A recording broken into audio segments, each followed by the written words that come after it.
ടാസ്കിൽ നിന്ന് ഔട്ടായ നെവിൻ അവിടെ കാറിൻ്റെ അടുത്ത് നിന്നിട്ട് അനുമോളോട് പറയുന്നുണ്ട്, ഇപ്പോൾ പോയി നിൻ്റെ വിലപ്പെട്ട സാധനങ്ങൾ ഞാൻ എടുക്കും, നിനക്ക് എന്ത് ചെയ്യാൻ പറ്റും? അപ്പോൾ അത് കേട്ടിട്ട് അനുമോള് പറഞ്ഞത്, എൻ്റെ വീട്ടിൽ നിന്ന് കൊണ്ടുവന്ന എന്തെങ്കിലും ഒരു സാധനം നീ എടുത്തിട്ടുണ്ടെങ്കിൽ അതിന് നിനക്ക് വിവരം അറിയും. ഞാൻ ലാലേട്ടൻ വരുമ്പം കംപ്ലയിൻറ്റ് ചെയ്യും. നീ കംപ്ലയിൻറ്റ് നീ അല്ലെങ്കിലും എനിക്കെതിരെ കംപ്ലയിൻറ്റ് ചെയ്യുന്നവളാണ്.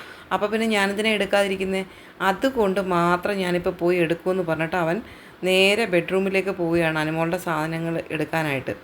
എന്നിട്ട് അവൻ അവിടെ എല്ലാം തിരഞ്ഞ് നടന്ന് കുറേ സാധനങ്ങൾ എടുത്തു. ബക്കറ്റിനകത്ത് വെച്ചിരുന്ന സ്വീറ്റ്സിൻ്റെ ബാലൻസ് എന്തോ ഉണ്ടെന്ന് തോന്നുന്നു, അറിയില്ല. ആ ബക്കറ്റും എടുത്തു. പിന്നെ ഒരു ബോൾ ഉണ്ടായിരുന്നു ഗെയിമിനകത്തുള്ള, ആ ബോളും എടുത്തു. പിന്നെ യോഗട്ട് ഉണ്ടായിരുന്നു, അതും എടുത്തിട്ട് അവൻ തിരിച്ച് വീണ്ടും ഇവരുടെ ടാസ്ക് ചെയ്യുന്ന ആ കാറിൻ്റെ അടുത്തേക്ക് വരികയാണ്. കാറിലിരുന്നുകൊണ്ട് നമ്മുടെ അക്ബർ പറയുകയാണ്, എന്നാലും അനുമോളായിട്ടാണ് ഇത് സഹിക്കുന്നത്, ഞങ്ങളെക്കാണോ ആരുതെങ്കിൽ നല്ല പ്രശ്നം ഉണ്ടാക്കിയാണ്. ഇപ്പം നമുക്ക് എന്ത് ചെയ്യാൻ പറ്റും, നമ്മൾ ഇതിനകത്തായി പോയില്ലേ. കളിയാക്കുകയാണ് അനുമോളെ ഇരുന്ന്. എന്നിട്ട് വീണ്ടും പറയുന്നുണ്ട്, പിന്നെ അനുമോൾ കരയാതെ എന്ത് ചെയ്യാൻ പറ്റും, അനുമോളുടെ സാധനം എടുക്കും, പിന്നെ അനുമോൾ കരയത്തില്ലേ. എന്നിട്ട് ഈ നിവിൻ അത്രയും സാധനമായിട്ട് നമ്മുടെ ഇവരിയ്ക്കുന്ന ആ ഒരു ടാസ്ക് ചെയ്യുന്ന കാറിൻ്റെ അവിടേക്ക് വരികയാണ്.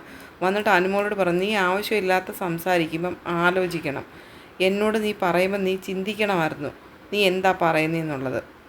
നമ്മളെല്ലാവരും ഈ ടാസ്ക് ചെയ്തവരാണ്, പക്ഷെ നിങ്ങൾ ആരെങ്കിലും ഈ ബോൾ എവിടെയാണെന്ന് കണ്ടിട്ടുണ്ടോ? അപ്പം എല്ലാവരുടെ അവൻ ബോൾ മുകളിലേക്ക് ഇടുന്നു, താഴേക്ക് ഇടുന്നു, എന്നിട്ട് പിടിച്ചിട്ട് എല്ലാവരെയും കാണിക്കുന്നുണ്ട്. അപ്പോൾ എല്ലാവരും പറഞ്ഞ് നമ്മൾ ടാസ്ക് ചെയ്തപ്പോൾ ഉള്ള ബോളാണ് അത്. ഇവളുടെ കബോർഡിൽ എങ്ങനെ വന്നു, ഇവൾ അടിച്ചു മാറ്റി വെച്ചിരുന്നു.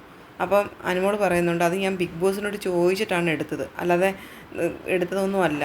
അപ്പം നെവിൻ പറയാണ്, ഞാനും ബിഗ് ബോസിനോട് ചോദിച്ചിട്ടാണ് യോഗട്ടും കാര്യങ്ങളും എടുക്കുന്നത്, അല്ലാതെ ഞാനും എൻ്റെ ഇഷ്ടപ്രകാരമല്ല എടുത്തത്. നിനക്ക് ഞാൻ എടുക്കുമ്പോൾ മാത്രം പ്രശ്നം, നീ എടുത്ത് വെച്ചാൽ അത് പ്രശ്നമല്ലേ എന്ന് ചോദിച്ചിട്ട് അവൻ അവിടെ നിന്ന് അനുമോളെ ഇറിറ്റേറ്റ് ചെയ്തുകൊണ്ടേ ഇരിക്കുകയാണ്.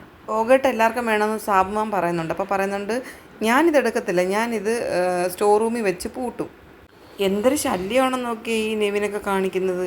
ഇതൊക്കെയാണോ ഗെയിം? ഇങ്ങനെയൊക്കെയാണോ ഗെയിം? ഇങ്ങനെ ആൾക്കാരെ ഇറിറ്റേറ്റ് ചെയ്യുമോ? എന്തിനിങ്ങനെയൊക്കെ ചെയ്യുന്നത്? ഇങ്ങനെ ജയിച്ചിട്ട് എന്തോ ഗെയിം